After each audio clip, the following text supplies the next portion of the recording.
Want to say a quick thank you to my YouTube and Patreon members and supporters. If you would like to support the future creation of content on this channel, get some few extra perks and some art sent to your door every month, consider becoming a Patreon or YouTube member. Details and links are in the video description. So this is a big deal. Like, Xbox has been making moves, and I've seen a lot of people already kind of commenting, naysaying this or that. What does it mean for the future of the gaming industry? Look, I've got just a couple of big takeaways from this. I'm not going to dive into it like some kind of business insider or like somebody who knows people that work at any of these companies, because I don't. But I can tell you this. One of the biggest knocks on Xbox for years, right, was that, and I've seen people say it in the comments. I've said it in the past too. Look, hey, if you like shooters, Xbox is your deal. That's where you're digging your games. If you like those shooters, like those first-person shooters, go to Xbox, because you know what? They got them falling out of their ears. If you want a quality RPG, you're not going to Xbox. You're not. Xbox, if you like RPGs and games like that. I know they had Gears of War, stuff like that, but aside from a couple of hits they had, all of their action games, action-oriented games, or even action games that have RPG elements, stuff like that, they all were Sony. Sony killed it on that. Even Nintendo, to an extent, had Xbox's number on that. Well, this is them trying to correct that. They go out and they buy Bethesda, right? Okay, we don't have good RPGs. Okay, we're gonna go get Bethesda. You want action-type games and stuff like that? You want action-oriented, different types of games that have different IPs. Like think if they brought Tenchu back. You know what I mean? There are so many different games. We're gonna go get Activision now. World of Warcraft, Blizzard is a mess with everything that happened last year. That have been happening for years, right? We covered that. Totally gross, totally disgusting. What happened to them should have happened. Now you've got Xbox coming in. We're going to buy. Had that not happened, okay, let's be honest. Had that not happened with Blizzard, Activision, I don't think we're talking about Xbox buying Blizzard right now. I'm sure they got it. It sounds like, I think people are talking $70 billion. They bought it for $70 billion. I'm sure they would not have been able to make a purchase for under $90 to $100 billion for Activision had they were still blowing up. Had they still been blowing up. Like Final Fantasy XIV's numbers boomed when people jumped off of World of Warcraft because of all the stuff happening. That's why you can't get on a server for Final Fantasy XIV now, because you had all these people just jumping off of the Titanic that was World of Warcraft and Blizzard and jumping into Final Fantasy XIV because they had to find that MMORPG mix or fix, right? Anyway, that's a discussion for another time.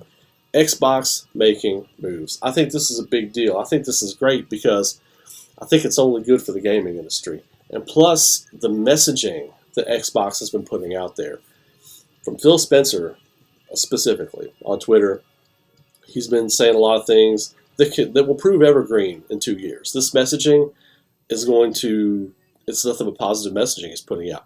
And from my experience in marketing and PR and all that kind of business lingo and talk, that's exactly what this is. From my experience in the marketing realm and writing press releases and all these different PR things I've had to do for companies, this does not look like or sound like the same company that has failed in the past. Now, are they trying to go after Sony? No. People, look, the business world is fluid, right? You find where your share of the market is, and you aim to control that share of the market. You're not now, would Xbox like to beat Sony in unit sales? Absolutely. I mean, yeah, I'm not saying that. They absolutely would love to. But in business, when you look at what you're making and you look at how you can increase your margin each quarter, each fiscal year, you don't look at taking over something else from someone else. That's established. Sony is a brand that is established since 1995, 1996. That's established. You might get a little bit of that. You're not going to go get all of that. So that's not what they're focusing on. That's not what they're doing. They're going after their market, their share of the market, and their share of the market they may have lost over time, right? And some curious RPG action gamers, and some people that fell off from World of Warcraft. There is a big market share there to go get. Like, big online role-playing games are bigger than they've ever been. Final Fantasy XIV really blazing a trail on that.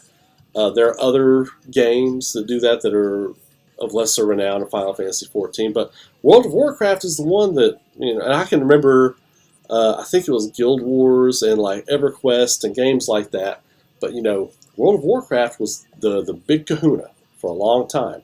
And were it not for mismanagement and frat boy antics at the home office, it probably still would be. It probably still would be. BlizzCon would still be a thing. I mean, let's not. I was never a World of Warcraft guy. I don't like big online RPGs. You all know that, right? Let's put that out there. If you don't know, now you do know. But if it weren't for horrible mismanagement and things that Xbox can bring to the table and repair over the next 18 to 24 months with that brand, you can get that market share back. Xbox could theoretically make that $70 billion investment back in 2 to 3 years. And then that's not even halfway through the life cycle of these new systems.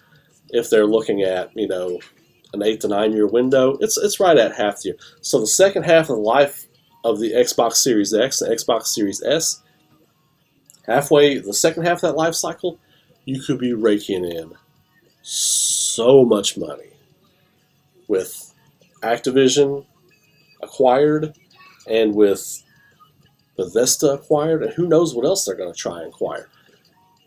Who knows where they could go? And it's Microsoft. They've got so much money. It's Microsoft and it's Sony. Xbox, PlayStation, right? That's the big ones. Nintendo's kind of off on Nintendo Island. They do their own thing. They seem to be unaffected by what everybody else does, right? So that's why I don't talk about Nintendo a lot in these conversations. They'll have a game that's been out for 7 years. You go on the shop, oh, I'll pick it up. It was $60 when it came out. Oh, it's still $60. Nintendo Island does their own thing, right? It's like, hey, remember playing Mario when you were 6? You're pushing 40 now? Hey, Mario's still fun. It's still $60. Come on and get it. Nintendo does their own thing, right? So they're unaffected by all this. So I talk about Sony, I talk about Microsoft a lot. I don't talk about Nintendo so much because they seem to be kind of Teflon, right? Whatever the industry is doing or not doing or up or down or whatever, and the gaming industry is very seldom down anymore. It's usually just a steady incline. Nintendo seems to always do well. Even if a system underperforms, kind of like the Wii U did, it still didn't do bad, So Xbox is going to be fine. This is going to be a great investment for them. They are not trying to take over Sony. They're not trying to be number one. Number one is an irrelevant number. I think competition exists between these companies, but these companies also know that the other company isn't going anywhere. They don't work together a whole lot, but it's not like they're throwing darts at each other's pictures in the office. You know what I mean? That's the fans. That's the toxic gaming fandom, right? That's them creating this kind of thing. That's not the CEOs and the presidents. They're worried about their bottom line, their quarterly numbers, their fiscal year, what it looked like and what they can do the next year, where they can acquire things, how quickly they can make that profit back, and when it can just start generating, just printing money. In 3 years, Xbox will be printing money on this deal. They just bought a money printer. It's as big as a 10-story skyscraper. And each level of that skyscraper is going to be printing money. This was a big deal for them. And I think it's also a step in the direction for Xbox to eventually get away from consoles. They want to have Game Pass. They want to have Game Pass everywhere.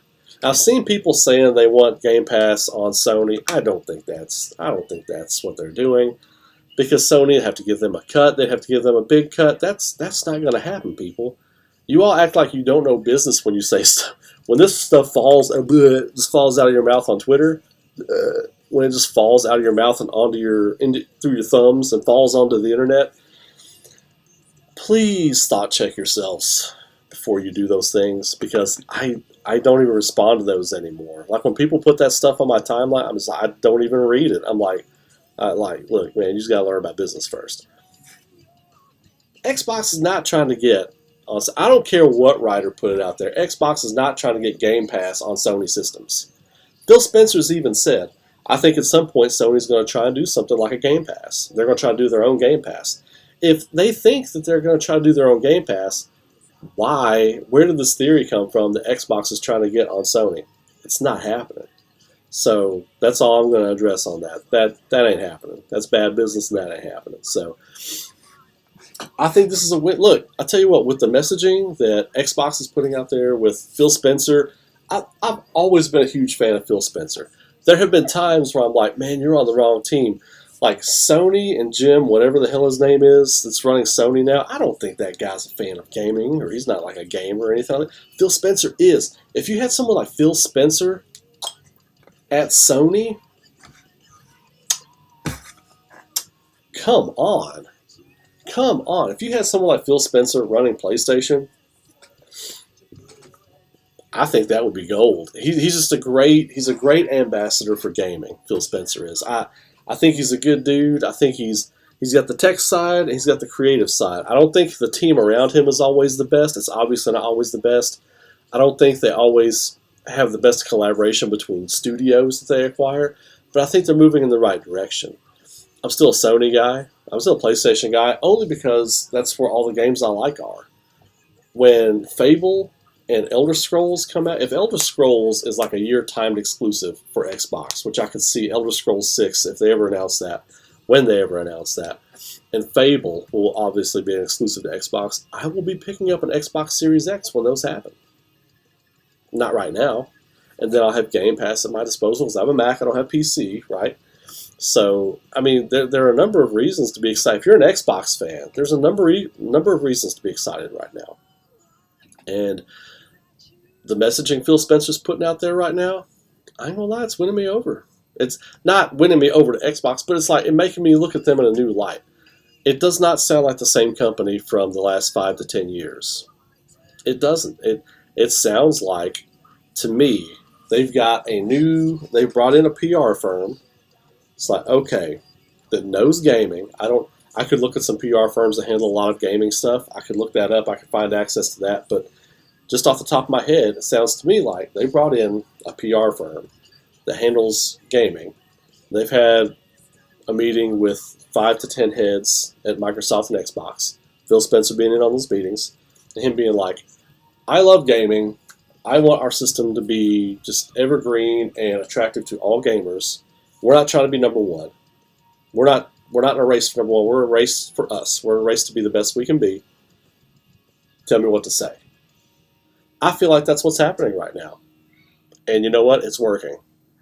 Whether you want to deny it or not, I'm not on any team. Like I've said before, I'm on team gaming industry. I think a healthy gaming industry, I love the business of the gaming industry. I think a healthy gaming industry is excellent.